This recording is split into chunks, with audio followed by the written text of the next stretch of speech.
Welcome to Odisha Online High School. जय जगन्नाथ पिला माने आज पढ़िबा एकांतर कोण ओ अनुरूप कोण। दुईटी समांतर सरलरेखा को एक छेदक छेद करिबा द्वारा एकांतर कोण ओ अनुरूप कोण सृष्टि होइଥାଏ। एकांतर कोण ओ अनुरूप कोण सर्वदा समान एटा मन रखिया पई पड़िबो। एहा ज्यामितिर सब बेले आवश्यक हो। तेणु चलो देखो दुईटी समांतर सरलरेखा AB एवं CD याकू एक छेदक छेद करुछि जहाँ MN O एवं P बिंदु रे छेद करुछि। तो ठारे नामकरण कर दूची 1 नंबर कोण 2 नंबर कोण 3 नंबर कोण 4 नंबर कोण सेही परी 5 नंबर कोण 6 नंबर कोण 7 नंबर कोण 8 नंबर कोण। तो नंबरिंग करदेले कोण बुझिबा में टिके सुविधा हबो। तो देखो पिला माने एठी प्रथम बुझिबा एकांतर कोण।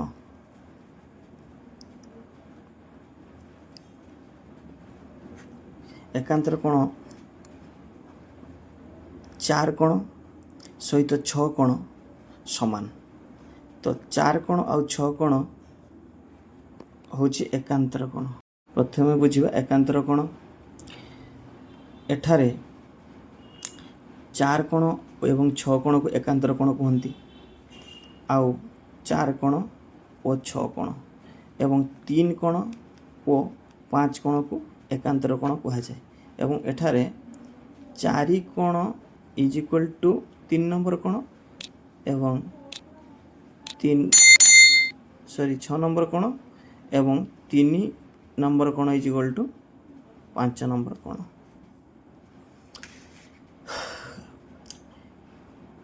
तापरे बुझिबा अनुरूप कोण। अनुरूप कोण बुझिबा तो देखो पिला माने एठी 1 कोण सहित 5 कोण अनुरूप कोण एवं 2 कोण सहित 6 कोण अनुरूप कोण। सेही परी 4 कोण सहित 8 कोण अनुरूप कोण 3 कोण सहित 7 कोण अनुरूप कोण। तो आकु आमे लिखि परिबा समान करी कि 1 कोण इज इक्वल टू 5 नंबर कोण 2 कोण इज इक्वल टू 6 नंबर कोण। सेही परी 4 नंबर कोण सहित समान हेबो 8 नंबर कोण 3 नंबर कोण सहित समान हेबो 7 नंबर कोण। तो एबे बुझिबा काहे कि समान बुझिबा काहे कि कारण 2 कोण इज इक्वल टू 4 कोण कारण प्रतिप कोण गुडी को समान। सेही परी 1 कोण इज इक्वल टू 5 नंबर कोण। 1 कोण एवं 5 नंबर कोण अनुरूप कोण पई समान। प्रथमे बुझिबा पई पड़िबो दुईटी समांतर सरलरेखा को छेदक छेद करिबा द्वारा अभ्यंतरीण एक पार्श्वस्थ अंतस्थ कोणर परिमाण समष्टि 180 डिग्री। तेणु मु एठी लिखि परिबी 4 नंबर कोण प्लस 5 नंबर कोण इज इक्वल टू 180 डिग्री। सेही परी 3 नंबर कोण प्लस 6 नंबर कोण इज इक्वल टू 180 डिग्री। तेणु करी 1 नंबर कोण युक्त 2 नंबर कोण आमे जानचे 180 डिग्री कहीं कारण ए ओ बी सरल कोण। देखो ए ओ बी सरल कोण तेणु 180 डिग्री अर्थात यह सन्निहित परिपूरक कोण। 1 नंबर आउ 2 नंबर कोण मिसिकी 180 डिग्री हो सन्निहित परिपूरक कोण सकाशे। तेणु मु 1 नंबर जगह 5 नंबर कोण लिखि दे पारिबी कारण 1 नंबर समान 5 नंबर।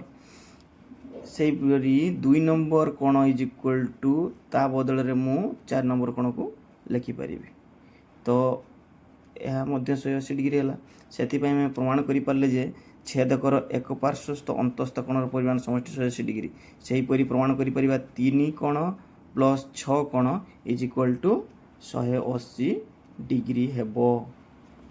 यदि पिला माने दुईटी समांतर सरलरेखा को एक छेदक छेद करिबा द्वारा जो 8टी कोण सृष्टि होची से 8टी कोण मध्य जदि गोटे कोण भी तुमको दे दे थाए तो अन्य 7टी कोण आपे आपे बाहरी जीवो। तो गोटे एग्जांपल नबा देखो एटारे एम ओ बी कोण 30 डिग्री दे देछि तो आमे आपको नंबरिंग करदेवा बेटर हम 1 number 2 number 3 number 4 number 5 number 6 number 7 number 8 number. तो देखो ये 2 नंबर कोण 30 डिग्री ता सहित प्रतिप कोण 3 नंबर कोण 30 डिग्री हम तेणु यह 30 डिग्री है। ठीक से हीपरी 3 नंबर कोण आउ 5 नंबर कोण मिसिकी 180 डिग्री तेणु 180 रु 30 डिग्री माइनस करदेले 150 डिग्री हेबो। एबे देखो 1 नंबर कोण 5 नंबर कोण अनुरूप कोण तेणु 1 नंबर कोण मध्य 150 डिग्री हेबो अनुरूप कोण गुड़िक समान। ठीक से हीपरी 1 नंबर कोणर प्रतिप कोण 4 नंबर कोण प्रतिप कोण समान तेणुक 4 नंबर मध्य 150 डिग्री हेबो। 4 नंबर कोण सहित 8 नंबर कोण समान अनुरूप कोण से 8 नंबर कोण 150 डिग्री हेबो। ठीक से हीपरी 30 डिग्री सह 2 कोण सह 6 कोण समान हेबो कारण अनुरूप कोण यह मध्य 30 डिग्री। तो 6 कोणर प्रतिप कोण 7 कोण से 7 कोण मध्य 30 डिग्री हेबो। एबे संपूर्ण रूपे 7टी कोणर रिजल्ट आमे पाई पारले गोटे कोण देवा द्वारा। तो नेक्स्ट वीडियो रे मु आउ टिके बेटर एक्सप्लेनेशन दे खूब शीघ्र वीडियो बने अपलोड करी। जय जगन्नाथ, जय हिंद, जय भारत।